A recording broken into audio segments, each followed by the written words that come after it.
Smart money concept को bank Nifty या Indian market में कैसे इम्प्लीमेंट करके ट्रेड कर सकते हैं। जैसे टेक्निकल एनालिसिस 2012-13 में बहुत अच्छा काम करता था क्योंकि वो उस टाइम एक नया कॉन्सेप्ट था। Similarly smart money concept Indian market के लिए एक नया कॉन्सेप्ट है, सो बी द फर्स्ट वन जो इसको यूज करके सक्सेसफुली ट्रेड कर सके। So let's start.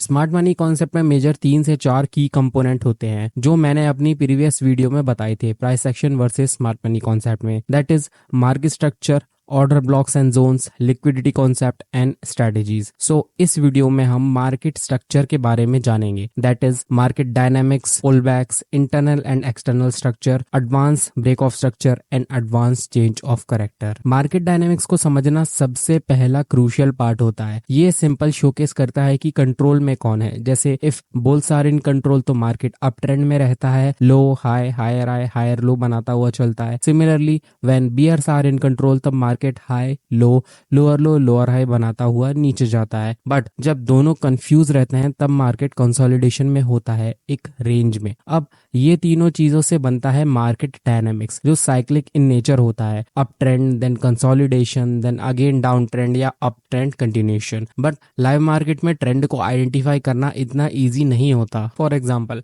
आपके सामने ये पैटर्न बन रहा है, लो हाई, हायर लो बनाता हुआ। ठीक है, इस पैटर्न में आप बताओ कि इसमें वैलिड हायर लो कौन सा है। मैं आपको हिंट दे देता हूँ, first one is this, second one is this. इन दोनों में से वैलिड लो कौन सा है? देखो, अगर आपका जवाब ये है कि वैलिड लो ये वाला है क्योंकि ये मार्केट के प्रीवियस हाई को ब्रेक करता हुआ गया है और मार्केट की मूवमेंट यहां से शुरू हुई है, तो आपका जवाब गलत है क्योंकि वैलिड हाई लो ये वाला है। क्योंकि वैलिड हाई लो हम उसको कंसीडर करते हैं जो मार्केट का एक्सट्रीम लो पॉइंट होता है प्रीवियस हाई को ब्रेक करने से पहले। इस तरीके से आप प्रॉपर हाई और लो को मार्क कर सकते हो। लेकिन सबको पता है कि मार्केट एक सिंगल लाइन में ऊपर नहीं जाता। लेकिन क्यों नहीं जाता? क्योंकि मार्केट हर ट्रेंड में पुल बैक देता हुआ जाता है, इधर अप ट्रेंड और डाउन ट्रेंड। अब एक पुलबैक किसी भी ट्रेंड में टेम्पररी प्राइस पॉज दिखाता है। पुलबैक को कई सारे नाम से भी डिनोट करते हैं, जैसे रिट्रेसमेंट हो गया, करेक्शन हो गया, एटसेट्रा एटसेट्रा। लेकिन पुलबैक बनता क्यों है? देखो, जैसे मार्केट अप ट्रेंड में है तो किसी के पास भी इतना पैसा नहीं रहता कि वो मार्केट को नॉन स्टॉप ऊपर ले जाता रहे। हर्षद मेहता की बात अलग है। बट जब भी पुलबैक बनता है तो उस एरिया में पोजीशन एक्यूमुलेट होती हैं प्राइस के ऊपर जाने से पहले।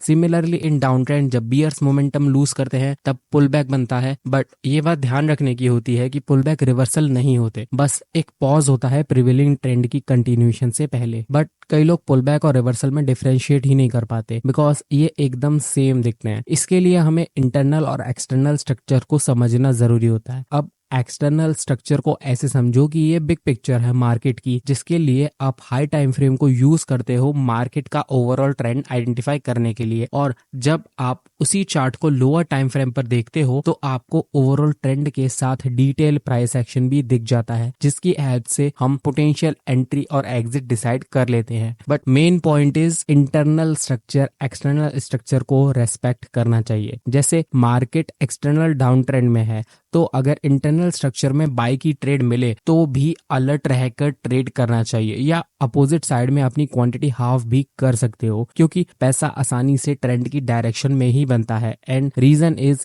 Major trend might overpower minor trend any time. और एक्सटर्नल एंड इंटरनल स्ट्रक्चर के लिए आप 3 टाइम्स डाउन टाइम फ्रेम को यूज कर सकते हो। जैसे आप 15 मिनट पे ट्रेड करते हो, आप डेली को हाई टाइम फ्रेम पे देख सकते हो। सिमिलरली 15 मिनट, 5 मिनट और 5 मिनट और 1 मिनट। बट अब आते हैं सबसे इंपॉर्टेंट पॉइंट पर, that is break of structure and change of character. Break of structure को आइडेंटिफाई करना इसलिए इंपॉर्टेंट है क्योंकि ये आपको पोटेंशियल शिफ्ट इन ट्रेंड बताता है जब भी मार्केट पुलबैक से अपना प्रीवियस ट्रेंड कंटिन्यू करता है। बट स्मार्ट मनी कॉन्सेप्ट बहुत बार फेक ब्रेकआउट क्रिएट करता है रिटेलर्स को फंसाने के लिए। तो आपको लाइव मार्केट में कैसे पता लगेगा कि ये एक वैलिड ब्रेकआउट दे रहा है या फॉल्स ब्रेकआउट? देखो, मार्केट जब भी अपनी फॉर्मेशन बनाता हुआ चलता है हायर हाई हायर लो वाली, तो जब जब ये हायर हाई ब्रेक होता है इस ब्रेकआउट पॉइंट को ब्रेक ऑफ स्ट्रक्चर बोलते हैं। सिमिलरली डाउन ट्रेंड में भी जब मार्केट लोअर लो को ब्रेक करता है तो वो ब्रेक ऑफ स्ट्रक्चर बन जाता है। बट लाइव मार्केट में दिक्कत ये आती है कि आप इसको आइडेंटिफाई कैसे करोगे। देखो, जैसे यहाँ पर हायर हाई टूट रहा है तो फर्स्ट वाला ब्रेक ऑफ स्ट्रक्चर बन गया, बट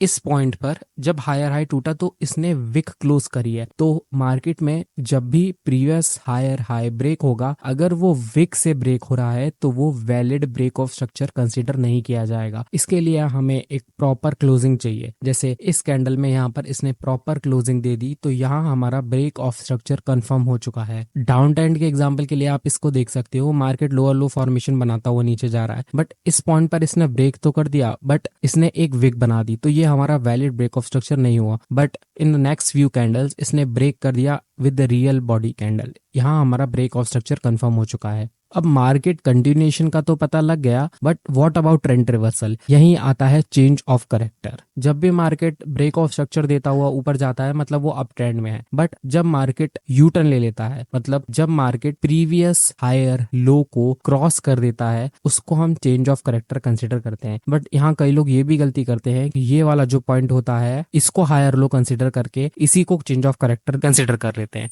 बट इसको हम हायर लो नहीं मान सकते क्योंकि प्रीवियस हायर हाई इंटैक्ट है। प्रीवियस हायर हाई यहाँ ब्रेक हुआ है तो ये वाला हायर लो वैलिड होगा, और जब ये टूटेगा तभी हम मानेंगे कि ट्रेंड रिवर्स हो चुका है और यही पॉइंट चेंज ऑफ करेक्टर बनेगा। लाइक हेयर, यहाँ मार्केट नीचे डाउन ट्रेंड की तरफ आ रहा है और इस पॉइंट पर इसने जब प्रीवियस हायर लो को ब्रेक कर दिया तब वो चेंज ऑफ करेक्टर में चेंज हो गया, तब वो एक वैलिड चेंज ऑफ करेक्टर बन गया। बट अगर आपके मन में क्यूरियोसिटी है कि प्राइस एक्शन सुपीरियर है या स्मार्ट मनी कॉन्सेप्ट, तो आप इस वीडियो को देख सकते हो।